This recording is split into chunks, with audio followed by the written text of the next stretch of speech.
We go through this every year. You know perfectly well what holiday it is. Okay. Happy Halloween, everybody. Whoopee. Row 18, plot 20. Hey everybody, welcome to Now It's Dark. I'm Jim, and this is going to be a shitty review for a movie that was really shitty, Exorcist Believer. This will be a spoiler-free review, so I imagine it's going to be very short. I'm going to stick to my note card because it's been a long time since I've watched a movie that I went into with very low expectations, and then at the end of the movie am feeling as pissed off as I am because of missed opportunities, wasted, I guess cameos is what you'll call it. If you're not familiar with The Exorcist Believer, it is about two girls who disappear in the woods and return 3 days later with no memory of what happened. The father of one girl seeks out Chris McNeil, who's been forever altered by what happened to her daughter 50 years ago. Directed by the David Gordon Green. I've been on the fence about this guy, and I've tried to give him the benefit of the doubt because I didn't hate all of the Halloween trilogy that he just directed before, but I'm honestly not looking forward to the next installment of this Exorcist trequel that's coming out. This movie was written by Peter Stadler, David Gordon Green, and Scott Teems. Stars, there's a lot of people in this. Ellen Burstyn as Chris McNeil, Jennifer Nettles, Miranda, Leslie Odom Jr. plays Victor Fielding, that's the dad of one of the girls, and Dowd plays Anne. Anne Dowd, remember that name. Raphael Sparge plays one of the pastors. Norbert Leo Butts plays Tony. The two girls are played by Olivia O'Neill. She plays Catherine. She actually was probably, if I had to choose a favorite character, it was her. And Lidya Jewett played Angela, and I would choose her as also one of my favorite characters. The two girls, when they're in possessed form, are the most entertaining for me.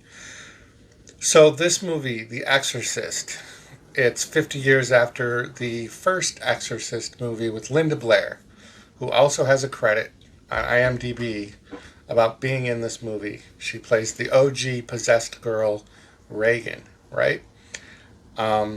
So here we are, 50 years later. Let's duplicate the Regan story, kind of, and do it with two girls, so it's twice as terrifying. Well, this movie was twice as lame as any other run-of-the-mill possession movie, in my opinion. This movie is like they can't trademark the title Exorcist. It's just like Amityville. Like Amityville Horror. Great original movie, right? Well, then there's 50 Amityville this or Amityville that. There's Amityville Outhouse, Amityville Shark Attack, whatever. You can use the word Amityville. It tricks people into thinking it's in the sequence of the Amityville franchise, right? I feel like this movie did that to us. That they used the Exorcist title. I gotta stick to my notes because I can feel the off-tangent anger wanting to rise to the surface. At the beginning of this movie, I found there to be an annoying amount of church references. Church. So they're doing a subliminal, let's lay the groundwork for this church mentality. God is good, God is great, let's all eat bread. They wasted time on that instead of giving us time to become vested in the two girls. They don't give us a lot of time to be invested in the parents or the girls. So for me, I ended up hating every single fucking person in this movie, except for when the girls are possessed. And that's only because they're shocking, and they really weren't even that shocking. That's the shocking part. They could have went further with their stuff, but they don't. I don't know. The girls go missing for 3 days, like I read in the synopsis, and that becomes like the 30-minute mark in the movie when they're found, and they have to go through this examination process. They're in the hospital, the ER, whatever. That was an uncomfortable scene because it was kind of real world, real life. That's what would happen. At about the 45-minute mark is when the girls kind of really get their full hold possessionness.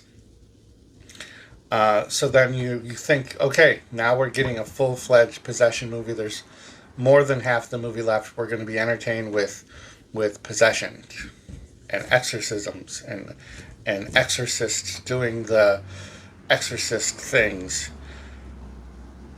Yeah, well, this is a movie called The Exorcist, and there's no real exorcist in this movie. Kind of. Like, if you choose to watch this movie, if you don't wait till it's on streaming, which is, if you're going to watch it, please don't pay for it. I don't know, like, you can't use the Exorcist title and then not have an exorcist be kind of like a main thing. Like, the original Exorcist movie has very iconic exorcist character, and it contributes into the rest of the stories. This one doesn't do that. A good exorcist movie that I've seen recently, and it's even gotten better now that I've seen this one, is The Pope's Exorcist. If you haven't seen The Pope's Exorcist with Russell Crowe, go see that. That is way better than this. This movie sucked balls.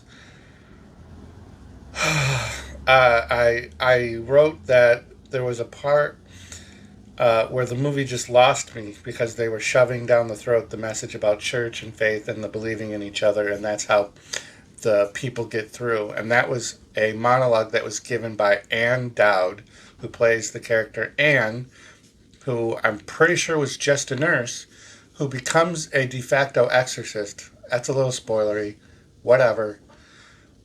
But this is a fucking Dowd movie. This movie has her from like 15 minutes in until literally the very end, except for the big shocking surprise ending, which sucked balls as well.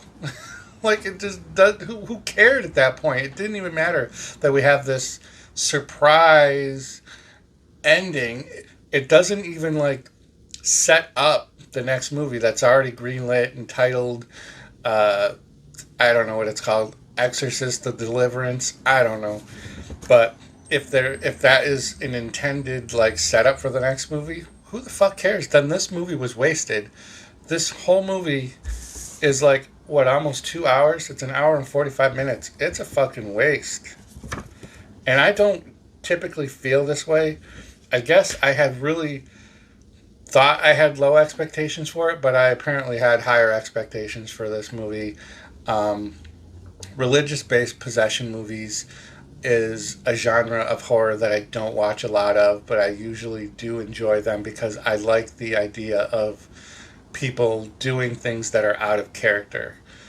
I reference in a lot of movies when I like characters that show a progressive descent into madness.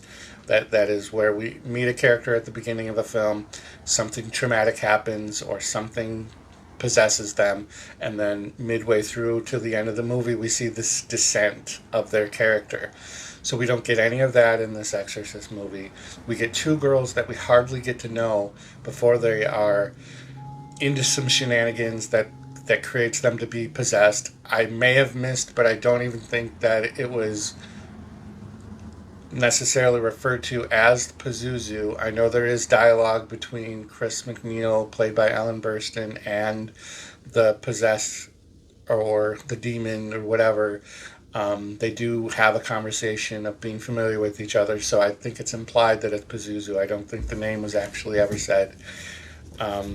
I caution everybody going into this that has any hope for this being like a good addition to The Exorcist. And like I said before, in my opinion, it's just like, it's called Amityville Outhouse. It might as well just be another run-of-the-mill possession movie that is trying to jump scare you with sounds and shadows, rather than giving you time to be invested in characters. So I can only assume that these characters don't carry through into the next movie because they're shitty characters. They're horrible. You're not going to like them, and you don't get even time to be invested in those girls. So I just assume they're not even going to be around. But that's my horrible, way longer than I expected review of The Exorcist Believer. Happy Sunday. Have a great day.